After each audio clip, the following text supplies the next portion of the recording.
ಓಂ ಶಾಂತಿ. ಮಧುರಾತಿ ಮಧುರ ಶಿವ ಪರಮಾತ್ಮ ತಂದೆಯ ಮಧುರ ಮಹಾವಾಕ್ಯವನ್ನು ಕೇಳೋಣ. ಇಂದಿನ ಮುರಳಿಯ ದಿನಾಂಕವಾಗಿದೆ 20/6/2025. ಪ್ರಾತಃ ಮುರಳಿ ಬಾಪ್ತಾದ ಮಧುಬನ್. ಮಧುರ ಮಕ್ಕಳೇ, ತಂದೆಯ ಪ್ರೀತಿಯನ್ನು ಪಡೆಯಬೇಕೆಂದರೆ ಆತ್ಮಾಭಿಮಾನಿಯಾಗಿ ಕುಳಿತುಕೊಳ್ಳಿ. ತಂದೆಯಿಂದ ನಾವು ಸ್ವರ್ಗದ ಆಸ್ತಿಯನ್ನು ತೆಗೆದುಕೊಳ್ಳುತ್ತಿದ್ದೇವೆಂಬ ಖುಷಿಯಲ್ಲಿರಿ. ಇಂದಿನ ಪ್ರಶ್ನೆಯಾಗಿದೆ, ಸಂಗಮ ಯುಗದಲ್ಲಿ ನೀವು ಬ್ರಾಹ್ಮಣರಿಂದ ಫರಿಷ್ಠೆಗಳಾಗಲು ಯಾವ ಗುಪ್ತ ಪರಿಶ್ರಮ ಪಡುತ್ತೀರಿ? ಉತ್ತರ: ನೀವು ಬ್ರಾಹ್ಮಣರಿಗೆ ಪವಿತ್ರರಾಗುವ ಗುಪ್ತ ಪರಿಶ್ರಮವನ್ನು ಪಡಬೇಕಾಗುತ್ತದೆ. ನೀವು ಮಕ್ಕಳು ಸಂಗಮ ಯುಗದಲ್ಲಿ ಸಹೋದರರಾಗಿದ್ದೀರಿ. ಸಹೋದರ ಸಹೋದರಿಯರ ನಡುವೆ ಕೆಟ್ಟ ದೃಷ್ಟಿ ಇರಲು ಸಾಧ್ಯವಿಲ್ಲ. ಸ್ತ್ರೀ ಪುರುಷರು ಜೊತೆಯಲ್ಲಿರುತ್ತಾ ಇಬ್ಬರು ತಮ್ಮನ್ನು ಬ್ರಹ್ಮಕುಮಾರಿಯರೆಂದು ತಿಳಿಯುತ್ತೀರಿ. ಈ ಸ್ಮೃತಿಯಿಂದ ಯಾವಾಗ ಸಂಪೂರ್ಣ ಪವಿತ್ರರಾಗುವಿರೋ ಆಗ ಫರಿಷ್ಠೆಗಳಾಗುವಿರಿ. ಓಂ ಶಾಂತಿ. ಮಧುರಾತಿ ಮಧುರ ಮಕ್ಕಳೇ, ತಮ್ಮನ್ನು ಆತ್ಮವೆಂದು ತಿಳಿದು ಇಲ್ಲಿ ಕುಳಿತುಕೊಳ್ಳಿ. ಈ ರಹಸ್ಯವನ್ನು ನೀವು ಮಕ್ಕಳು ಸಹ ತಿಳಿಸಿಕೊಡಬೇಕಾಗಿದೆ. ಆತ್ಮಾಭಿಮಾನಿಯಾಗಿ ಕುಳಿತುಕೊಳ್ಳುತ್ತೀರೆಂದರೆ ತಂದೆಯ ಜೊತೆ ಪ್ರೀತಿ ಇರುವುದು. ತಂದೆಯು ನಮಗೆ ರಾಜಯೋಗವನ್ನು ಕಲಿಸುತ್ತಾರೆ. ಅವರಿಂದ ನಾವು ಸ್ವರ್ಗದ ಆಸ್ತಿಯನ್ನು ತೆಗೆದುಕೊಳ್ಳುತ್ತಿದ್ದೇವೆ. ಇಡೀ ದಿನ ಈ ನೆನಪು ಬುದ್ಧಿಯಲ್ಲಿರಲಿ. ಇದರಲ್ಲಿಯೇ ಪರಿಶ್ರಮವಿದೆ. ಇದನ್ನು ಮತ್ತೆ ಮತ್ತೆ ಮರೆತು ಹೋಗುವ ಕಾರಣ ಖುಷಿಯೂ ಸಹ ಇಳಿದು ಹೋಗುತ್ತದೆ. ತಂದೆಯು ಎಚ್ಚರಿಕೆ ಕೊಡುತ್ತಾರೆ, ಮಕ್ಕಳೇ, ದೇಹಿ ಅಭಿಮಾನಿಯಾಗಿ ಕುಳಿತುಕೊಳ್ಳಿ. ತಮ್ಮನ್ನು ಆತ್ಮನೆಂದು ತಿಳಿಯಿರಿ. ಈಗ ಆತ್ಮಗಳು ಮತ್ತು ಪರಮಾತ್ಮನ ಮೇಳವಾಗಿದೆಯಲ್ಲವೇ? ಹಿಂದೆಯೂ ಮೇಳವಾಗಿತ್ತು. ಯಾವಾಗ ಆಗಿತ್ತು? ಅವಶ್ಯವಾಗಿ ಕಲಿಯುಗದ ಅಂತ್ಯ ಮತ್ತು ಸತ್ಯಯುಗದ ಆದಿಯ ಸಂಗಮದಲ್ಲಿಯೇ ಆಗಿರಬೇಕು. ಇಂದು ಮಕ್ಕಳಿಗೆ ಒಂದು ವಿಷಯದ ಮೇಲೆ ತಿಳಿಸಿಕೊಡುತ್ತೇನೆ. ಶ್ರೇಷ್ಠಾತಿ ಶ್ರೇಷ್ಠನು ಭಗವಂತನಾಗಿದ್ದಾರೆ. ಮತ್ತೆ ಕೆಳಗೆ ಬಂದಾಗ ಬ್ರಹ್ಮ, ವಿಷ್ಣು, ಶಂಕರ, ತಂದೆ ಮತ್ತು ದೇವತೆಗಳು, ಶಿವ ಮತ್ತು ತ್ರಿಮೂರ್ತಿಗಳ ನಡುವಿನ ಸಂಬಂಧವೇನೆಂದು ಮನುಷ್ಯರಿಗೆ ತಿಳಿದಿಲ್ಲ. ಯಾರಿಗೂ ಅವರ ಜೀವನ ಕಥೆಯೂ ತಿಳಿದಿಲ್ಲ. ತ್ರಿಮೂರ್ತಿಗಳ ಚಿತ್ರವು ಹೆಸರುವಾಸಿಯಾಗಿದೆ. ಈ ಮೂವರು ದೇವತೆಗಳಾಗಿದ್ದಾರೆ. ಕೇವಲ ಮೂವರದಷ್ಟೇ ಧರ್ಮವಿರುತ್ತದೆಯೇ? ದೇವತಾ ಧರ್ಮವಂತೂ ದೊಡ್ಡದಾಗಿರುತ್ತದೆ. ಇವರು ಸೂಕ್ಷ್ಮ ವತನವಾಸಿಗಳು. ಅವರಿಗಿಂತಲೂ ಮೇಲೆ ಶಿವ ತಂದೆ ಇದ್ದಾರೆ. ಬ್ರಹ್ಮ ಮತ್ತು ವಿಷ್ಣು ಮುಖ್ಯವಾಗಿದ್ದಾರೆ ಅಂದಾಗ ಈಗ ತಂದೆಯು ತಿಳಿಸುತ್ತಾರೆ, ಬ್ರಹ್ಮ ಸೋ ವಿಷ್ಣು, ವಿಷ್ಣು ಸೋ ಬ್ರಹ್ಮ ಹೇಗಾಗುತ್ತಾರೆ ಎಂಬ ವಿಷಯವನ್ನು ನೀವು ಕೊಡಬೇಕಾಗಿದೆ. ಹೇಗೆ ನಾವು ಶೂದ್ರರಿಂದ ಬ್ರಾಹ್ಮಣರು, ಬ್ರಾಹ್ಮಣರಿಂದ ದೇವತೆಗಳೆಂದು ನೀವು ಹೇಳುತ್ತೀರೋ ಹಾಗೆಯೇ ಇವರೂ ಸಹ ಬ್ರಹ್ಮನಿಂದ ವಿಷ್ಣು, ವಿಷ್ಣುವಿನಿಂದ ಬ್ರಹ್ಮ. ಇದಕ್ಕೆ ಅವರು ಆತ್ಮವೇ ಪರಮಾತ್ಮ, ಪರಮಾತ್ಮನೇ ಆತ್ಮ ಎಂದು ಹೇಳಿಬಿಡುತ್ತಾರೆ. ಇದು ತಪ್ಪಾಗಿದೆ. ಇದು ಸಾಧ್ಯವೇ ಇಲ್ಲ. ಆದ್ದರಿಂದ ಈ ವಿಷಯದ ಮೇಲೆ ಬಹಳ ಚೆನ್ನಾಗಿ ತಿಳಿಸಿಕೊಡಬೇಕಾಗಿದೆ. ಪರಮಾತ್ಮನು ಕೃಷ್ಣನು ತನುವಿನಲ್ಲಿ ಬಂದಿದ್ದಾರೆಂದು ಕೆಲವರು ಹೇಳುತ್ತಾರೆ.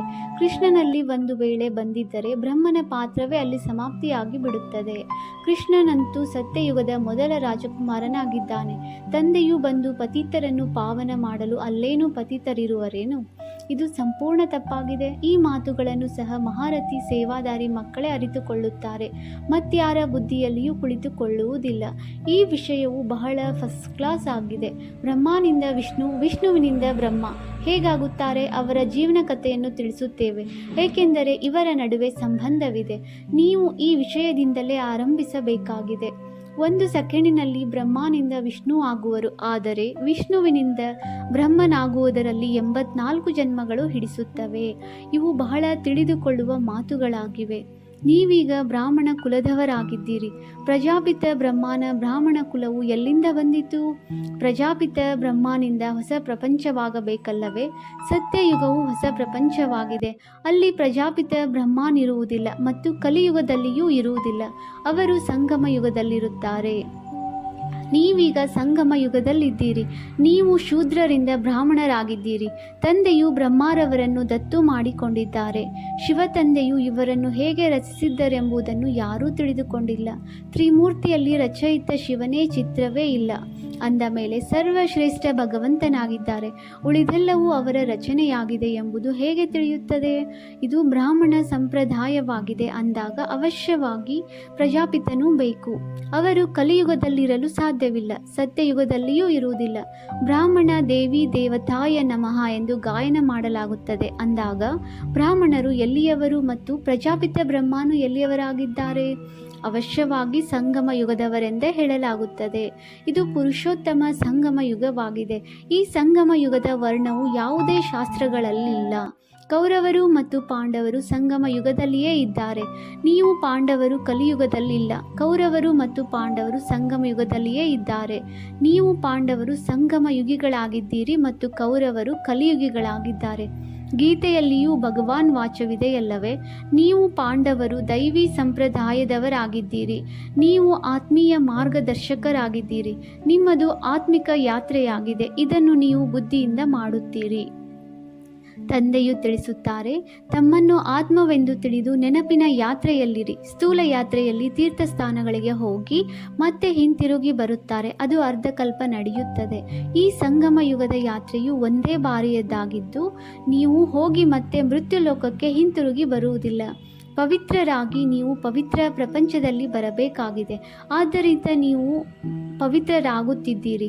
ನಾವೀಗ ಬ್ರಾಹ್ಮಣ ಸಂಪ್ರದಾಯದವರಾಗಿದ್ದೇವೆ. ನಂತರ ದೈವಿ ಸಂಪ್ರದಾಯ, ವಿಷ್ಣುವಿನ ಸಂಪ್ರದಾಯದವರಾಗುತ್ತೇವೆಂದು ನಿಮಗೆ ತಿಳಿದಿದೆ. ಸತ್ಯಯುಗದಲ್ಲಿ ದೇವಿ ದೇವತೆಗಳು ವಿಷ್ಣು ಸಂಪ್ರದಾಯದವರಾಗುತ್ತೇವೆಂದು ನಿಮಗೆ ತಿಳಿದಿದೆ. ಅಲ್ಲಿ ಚತುರ್ಭುಜ ವಿಷ್ಣುವಿನ ಮಹಿಮೆ ಇರುತ್ತದೆ. ಇದರಿಂದಲೇ ಇವರು ವಿಷ್ಣುವಿನ ಸಂಪ್ರದಾಯದವರೆಂದು ತಿಳಿದು ಬರುತ್ತದೆ. ಇಲ್ಲಿ ರಾವಣನ ಪ್ರತಿಮೆ ಇದೆ. ಅಂದ ಮೇಲೆ ರಾವಣ ಸಂಪ್ರದಾಯದವರಾಗಿದ್ದಾರೆ. ಈ ವಿಷಯವನ್ನು ಕುರಿತು ತಿಳಿಸುವುದರಿಂದ ಮನುಷ್ಯರು ಆಶ್ಚರ್ಯಚಕಿತರಾಗುತ್ತಾರೆ. ನಾವೀಗ ದೇವತೆಗಳಾಗಲು ರಾಜಯೋಗವನ್ನು ಕಲಿಯುತ್ತಿದ್ದೀರಿ. ಬ್ರಹ್ಮಮುಖ ವಂಶಾವಳಿ ಬ್ರಾಹ್ಮಣರು. ನೀವು ಶೂದ್ರರಿಂದ ಬ್ರಾಹ್ಮಣರಾಗಿದ್ದೀರಿ. ತಂದೆಯಿಂದ ದತ್ತು ಮಾಡಲ್ಪಟ್ಟಿದ್ದೀರಿ. ಇಲ್ಲಿಯೇ ಬ್ರಾಹ್ಮಣರಾಗಿದ್ದೀರಿ ಮತ್ತು ಇಲ್ಲಿಯೇ ದೇವತೆಗಳಾಗುತ್ತೀರಿ. ನಿಮ್ಮ ದೈವಿ ರಾಜಧಾನಿಯೂ ಸಹ ಇಲ್ಲಿಯೇ ಇರುತ್ತದೆ. ದೈವಿ ರಾಜಧಾನಿಗೆ ವಿಷ್ಣುವಿನ ರಾಜಧಾನಿ ಎಂದು ಕರೆಯಲಾಗುತ್ತದೆ. ಬ್ರಾಹ್ಮಣರ ರಾಜಧಾನಿ ಎಂದು ಕರೆಯುವುದಿಲ್ಲ. ರಾಜವಂಶದಲ್ಲಿ ರಾಜ್ಯ ನಡೆಯುತ್ತದೆ. ವಿಷ್ಣುವಿನ ರಾಜವಂಶ, ಬ್ರಾಹ್ಮಣರ ರಾಜವಂಶವಿರುವುದಿಲ್ಲ. ರಾಜವಂಶದಿಂದ ರಾಜ್ಯಭಾರ ನಡೆಯುತ್ತದೆ. ಒಬ್ಬರ ನಂತರ ಮತ್ತೊಬ್ಬರು, ನಂತರ ಮೂರನೆಯವರು. ನಾವು ಬ್ರಾಹ್ಮಣ ಕುಲಭೂಷಣರಾಗಿದ್ದೇವೆ. ನಂತರ ದೇವತೆಗಳಾಗುತ್ತೇವೆ. ಬ್ರಾಹ್ಮಣರೇ ವಿಷ್ಣು ಕುಲದಲ್ಲಿ ಬರುತ್ತೇವೆ. ವಿಷ್ಣು ಕುಲದಿಂದ ಕ್ಷತ್ರಿಯ, ಚಂದ್ರವಂಶಿ ಕುಲದಲ್ಲಿ ಬರುತ್ತೇವೆ. ನಂತರ ವೈಶ್ಯವಂಶ, ಶೂದ್ರ ಕುಲದಲ್ಲಿ ಬರುತ್ತೇವೆ. ಮತ್ತೆ ಬ್ರಾಹ್ಮಣರಿಂದ ದೇವತೆಗಳಾಗುತ್ತೇವೆ ಅಂದಾಗ ಅರ್ಥ ಎಷ್ಟೊಂದು ಸ್ಪಷ್ಟವಾಗಿದೆ. ಚಿತ್ರದಲ್ಲಿ ಏನೇನೋ ತೋರಿಸುತ್ತಾರೆ. ನಾವು ಬ್ರಾಹ್ಮಣರೇ ವಿಷ್ಣುಪುರಿಗೆ ಮಾಲೀಕರಾಗುತ್ತೇವೆ. ಇದರಲ್ಲಿ ತಬ್ಬಿಬ್ಬಾಗಬಾರದು. ತಂದೆಯು ಯಾವ ನಿಬಂಧನೆಯನ್ನು ಹಾಕುತ್ತಾರೆ ಅದರ ಬಗ್ಗೆ ವಿಚಾರ ಸಾಗರ ಮಂಥನ ಮಾಡಬೇಕು. ಯಾರಿಗಾದರೂ ಇದನ್ನು ಹೇಗೆ ತಿಳಿಸಿಕೊಡುವುದು? ಇದರಿಂದ ಮನುಷ್ಯರು ಆಶ್ಚರ್ಯಚಕಿತರಾಗಿ, ಇವರು ತಿಳಿಸಿಕೊಡುವುದು ಬಹಳ ಚೆನ್ನಾಗಿದೆ. ಇದನ್ನು ಜ್ಞಾನ ಸಾಗರನ ವಿನಃ ಮತ್ಯಾರೂ ತಿಳಿಸಿಕೊಡಲು ಸಾಧ್ಯವಿಲ್ಲ. ವಿಚಾರ ಸಾಗರ ಮಂಥನ ಮಾಡಿ ನಂತರ ಕುಳಿತು ಬರೆಯಬೇಕು. ನಂತರ ಓದಿದಾಗ ಇಂತಿಂಥ ಶಬ್ದಗಳನ್ನು ಸೇರಿಸಬೇಕೆಂದು ವಿಚಾರದಲ್ಲಿ ಬರುತ್ತದೆ. ತಂದೆಯೂ ಸಹ ಮೊದಲು ಮುರುಳಿಯನ್ನು ಬರೆದು ನಿಮ್ಮ ಕೈಗೆ ಕೊಡುತ್ತಿದ್ದರು, ನಂತರ ತಿಳಿಸಿಕೊಡುತ್ತಿದ್ದರು. ಇಲ್ಲಂತೂ ನೀವು ತಂದೆಯ ಜೊತೆಯೇ ಮನೆಯಲ್ಲಿರುತ್ತೀರಿ. ಈಗ ನೀವು ಹೊರಗಡೆ ಹೋಗಿ ತಿಳಿಸಿಕೊಡಬೇಕಾಗುತ್ತದೆ. ಈ ವಿಷಯವು ಬಹಳ ಅದ್ಭುತವಾಗಿದೆ. ಬ್ರಹ್ಮಾಸೋ ವಿಷ್ಣು, ಇವರನ್ನು ಯಾರೂ ಸಹ ತಿಳಿದುಕೊಂಡಿಲ್ಲ. ವಿಷ್ಣುವಿನ ನಾಭಿಯಿಂದ ಬ್ರಹ್ಮನನ್ನು ತೋರಿಸುತ್ತಾರೆ. ಹೇಗೆ ಗಾಂಧಿಯವರ ನಾಭಿಯಿಂದ ನೆಹರು. ಆದರೆ ರಾಜವಂಶವಂತೂ ಬೇಕಲ್ಲವೇ? ಬ್ರಾಹ್ಮಣ ಕುಲದಲ್ಲಿ ರಾಜ್ಯ ಭಾರವಿರುವುದಿಲ್ಲ. ಬ್ರಾಹ್ಮಣ ಸಂಪ್ರದಾಯದವರೇ ದೇವತಾ ಸಂಪ್ರದಾಯದವರಾಗಿ ಬಿಡುತ್ತಾರೆ. ನಂತರ ಚಂದ್ರವಂಶಿ ಮನೆತನದಲ್ಲಿ, ನಂತರ ವೈಶ್ಯವಂಶದಲ್ಲಿ. ಹೀಗೆ ಪ್ರತಿಯೊಂದು ವಂಶಗಳು ನಡೆಯುತ್ತದೆಯಲ್ಲವೇ? ಸತ್ಯಯುಗದಲ್ಲಿ ನಿರ್ವಿಕಾರಿ ಪ್ರಪಂಚ, ಕಲಿಯುಗದಲ್ಲಿ ವಿಕಾರಿ ಪ್ರಪಂಚ. ಇವೆರಡೂ ಅಕ್ಷರವೂ ಸಹ ಯಾರ ಬುದ್ಧಿಯಲ್ಲಿಯೂ ಇಲ್ಲ. ಇಲ್ಲದಿದ್ದರೆ ಅವಶ್ಯವಾಗಿ ವಿಕಾರಗಳಿಂದ ನಿರ್ವಿಕಾರಿಗಳು ಹೇಗಾಗುತ್ತೇವೆ ಎಂಬುದು ಬುದ್ಧಿಯಲ್ಲಿ ಇರಬೇಕಾಗಿತ್ತು. ಮನುಷ್ಯರು ನಿರ್ವಿಕಾರಿಗಳನ್ನು ತಿಳಿದಿಲ್ಲ, ವಿಕಾರಿಗಳನ್ನೂ ತಿಳಿದಿಲ್ಲ. ದೇವತೆಗಳಿಗೆ ನಿರ್ವಿಕಾರಿಗಳೆಂದು ಹೇಳಲಾಗುತ್ತದೆ. ಬ್ರಾಹ್ಮಣರು ನಿರ್ವಿಕಾರಿಗಳೆಂದು ಎಂದೂ ಸಹ ಹೇಳಿಲ್ಲ. ಹೊಸ ಪ್ರಪಂಚದಲ್ಲಿ ನಿರ್ವಿಕಾರಿಗಳು, ಹಳೆಯ ಪ್ರಪಂಚದಲ್ಲಿ ವಿಕಾರಿಗಳು. ಇದನ್ನು ಅವಶ್ಯವಾಗಿ ಸಂಗಮ ಯುಗದಲ್ಲಿ ತೋರಿಸಬೇಕು. ಇದರ ಬಗ್ಗೆ ಯಾರಿಗೂ ಸಹ ತಿಳಿದಿಲ್ಲ. ಪುರುಷೋತ್ತಮ ಮಾಸವನ್ನು ಆಚರಿಸುತ್ತಾರಲ್ಲವೇ, ಅದು 3 ವರ್ಷದ ನಂತರ 1 ತಿಂಗಳು ಆಚರಿಸುತ್ತಾರೆ. ನಿಮ್ಮದು 5000 ವರ್ಷಗಳ ನಂತರ ಒಂದು ಸಂಗಮ ಯುಗ ಬರುತ್ತದೆ. ಮನುಷ್ಯಾತ್ಮ ಮತ್ತು ಪರಮಾತ್ಮನನ್ನು ಯಥಾರ್ಥವಾಗಿ ತಿಳಿದುಕೊಂಡಿಲ್ಲ. ಕೇವಲ ಪ್ರಕಾಶಮಾನವಾಗಿ ಹೊಳೆಯುತ್ತಿರುವ ನಕ್ಷತ್ರವಾಗಿದೆ ಎಂದು ಹೇಳುತ್ತಾರೆ. ರಾಮಕೃಷ್ಣ ಪರಮಹಂಸರ ಶಿಷ್ಯ ವಿವೇಕಾನಂದ ಹೇಳುತ್ತಿದ್ದರು, ನಾನು ಗುರುವಿನ ಮುಂದೆ ಕುಳಿತಿದ್ದೇನು. ಗುರುವಿನ ಧ್ಯಾನವನ್ನು ಮಾಡುತ್ತಾರಲ್ಲವೇ, ಅವನಿಗೆ ಜ್ಯೋತಿಯ ಸಾಕ್ಷಾತ್ಕಾರವಾಯಿತೆಂದು ತೋರಿಸುತ್ತಾರೆ. ಈಗ ತಂದೆಯು ಹೇಳುತ್ತಾರೆ, ನನ್ನೊಬ್ಬನನ್ನೇ ನೆನಪು ಮಾಡಿ. ಧ್ಯಾನದ ಮಾತೇನಿಲ್ಲ. ಗುರುವಿನ ನೆನಪು ಇದ್ದೇ ಇರುತ್ತದೆ. ನೆನಪನ್ನು ಮಾಡುವ ಸಲುವಾಗಿ ಕುಳಿತುಕೊಳ್ಳುವುದರಿಂದ ನೆನಪು ಬರುತ್ತದೆ ಏನು? ಇವರು ಭಗವಂತನಾಗಿದ್ದಾರೆ ಎಂಬುದು ಅವರಿಗೆ ಗುರುವಿನಲ್ಲಿ ಭಾವನೆ ಇತ್ತು. ಅವರ ಆತ್ಮವು ಹೊರಬಂದು ನನ್ನಲ್ಲಿ ಸೇರಿಕೊಂಡಿತು ಎಂಬುದನ್ನು ನೋಡಿದರು. ಅವರ ಆತ್ಮವು ಎಲ್ಲಿ ಹೋಗಿ ಕುಳಿತುಕೊಂಡಿತು, ನಂತರ ಏನಾಯಿತು, ಎಲ್ಲಿಯೂ ಸಹ ವರ್ಣನೆ ಇಲ್ಲ. ಕೇವಲ ನನಗೆ ಭಗವಂತನ ಸಾಕ್ಷಾತ್ಕಾರವಾಯಿತೆಂದು ಖುಷಿಯಾಯಿತು. ಭಗವಂತ ಯಾರಾಗಿದ್ದಾರೆ ಎಂಬುದನ್ನು ತಿಳಿದುಕೊಂಡಿಲ್ಲ. ಏಣಿ ಚಿತ್ರದ ಬಗ್ಗೆ ತಿಳಿಸಿಕೊಡಿ ಎಂದು ತಂದೆಯು ತಿಳಿಸುತ್ತಾರೆ. ಇದು ಭಕ್ತಿ ಮಾರ್ಗವಾಗಿದೆ. ಒಂದು ಭಕ್ತಿಯ ದೋಣಿ, ಮತ್ತೊಂದು ಜ್ಞಾನದ ದೋಣಿ ಎಂಬುದು ನಿಮಗೆ ತಿಳಿದಿದೆ. ಜ್ಞಾನವೇ ಬೇರೆ, ಭಕ್ತಿಯೇ ಬೇರೆಯಾಗಿದೆ. ನಾನು ನಿಮಗೆ ಕಲ್ಪದ ಹಿಂದೆ ಜ್ಞಾನವನ್ನು ಕೊಟ್ಟಿದ್ದೇನು, ವಿಶ್ವದ ಮಾಲೀಕರನ್ನಾಗಿ ಮಾಡಿದ್ದೇನು ಎಂದು ತಂದೆಯು ಹೇಳುತ್ತಾರೆ.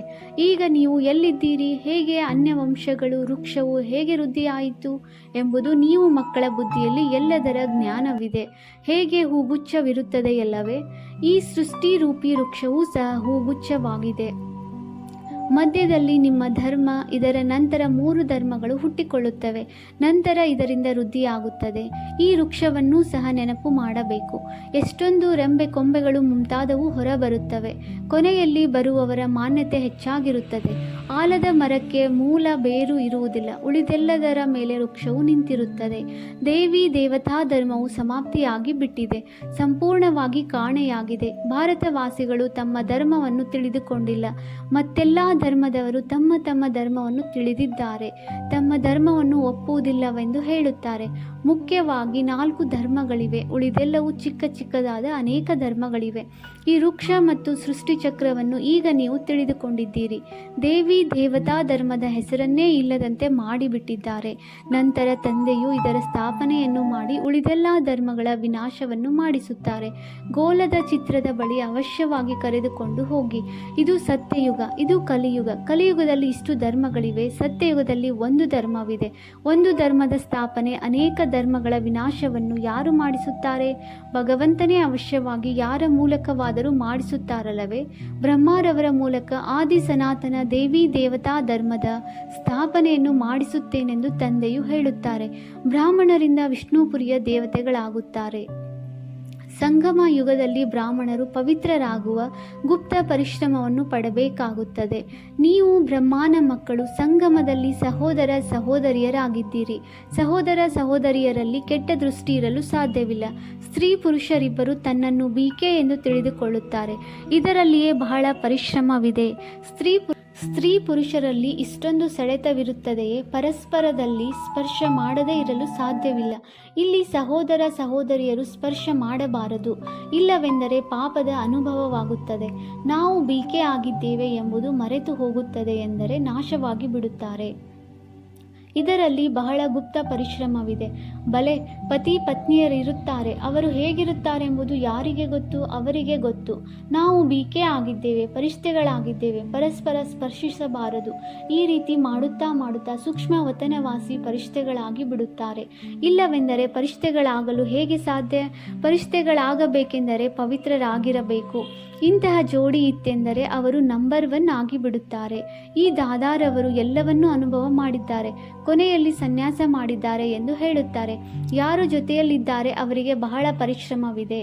ಮತ್ತೆ ಅವರಲ್ಲಿ ಜ್ಞಾನ ಮತ್ತು ಯೋಗವೂ ಸಹ ಇರಬೇಕು. ಅನೇಕರನ್ನು ತನ್ನ ಸಮಾನ ಮಾಡಿಕೊಂಡಾಗ ದೊಡ್ಡ ರಾಜರಾಗುತ್ತಾರೆ. ಕೇವಲ ಒಂದು ಮಾತಲ್ಲ ಅಲ್ಲವೇ? ತಂದೆಯು ತಿಳಿಸುತ್ತಾರೆ, ನೀವು ಶಿವ ತಂದೆಯನ್ನು ನೆನಪು ಮಾಡಿ. ಇವರು ಪ್ರಜಾಪಿತನಾಗಿದ್ದಾರೆ. ನಮ್ಮ ಕೆಲಸ ಶಿವ ತಂದೆಯ ಜೊತೆಗಿದೆ ಎಂದು ಹೇಳುತ್ತಾರೆ. ಈ ಬ್ರಹ್ಮರವರನ್ನೇಕೆ ನೆನಪು ಮಾಡಬೇಕು? ಇವರಿಗೇಕೆ ಪತ್ರವನ್ನು ಬರೆಯಬೇಕು? ಈ ರೀತಿಯೂ ಸಹ ಇದ್ದಾರೆ. ನೀವು ಶಿವ ತಂದೆಯನ್ನು ನೆನಪು ಮಾಡಬೇಕು. ಆದ್ದರಿಂದ ಬಾಬಾರವರ ಫೋಟೋ ಮುಂತಾದವುದನ್ನು ಕೊಡುವುದಿಲ್ಲ. ಇದರಲ್ಲಿ ಬ್ರಹ್ಮರವರಲ್ಲಿ ಶಿವ ತಂದೆಯೂ ಬರುತ್ತಾರೆ. ಇವರಾದರೂ ದೇಹಧಾರಿಯಾಗಿದ್ದಾರಲ್ಲವೇ? ನೀವು ಮಕ್ಕಳಿಗೆ ಈಗ ತಂದೆಯಿಂದ ಆಸ್ತಿಯೂ ಸಿಗುತ್ತದೆ. ಅವರು ಸನ್ಯಾಸಿಗಳು ತಮ್ಮನ್ನು ಈಶ್ವರನೆಂದು ಹೇಳುತ್ತಾರೆ. ಮತ್ತೆ ಅವರಿಂದ ಏನು ಸಿಗುತ್ತದೆ? ಭಾರತವಾಸಿಗಳಿಗೆ ಎಷ್ಟೊಂದು ಹಾನಿಯಾಗಿದೆ. ಸಂಪೂರ್ಣವಾಗಿ ಭಾರತವಾಸಿಗಳು ದಿವಾಳಿಯಾಗಿ ಬಿಟ್ಟಿದ್ದಾರೆ. ಪ್ರಜೆಗಳಿಂದ ಭಿಕ್ಷೆ ಬೇಡುತ್ತಾರೆ. 10-20 ವರ್ಷಗಳವರೆಗೆ ಸಾಲವನ್ನು ತೆಗೆದುಕೊಳ್ಳುತ್ತಾರೆ. ಮತ್ತೆ ಕೊಡುತ್ತಾರೆಯೇ? ತೆಗೆದುಕೊಳ್ಳುವವರು ಕೊಡುವವರು ಇಬ್ಬರೂ ಇಲ್ಲದಂತಾಗುತ್ತಾರೆ. ಆಟವೇ ಸಮಾಪ್ತಿ ಸಮಾಪ್ತಿಯಾಗುವುದಿದೆ.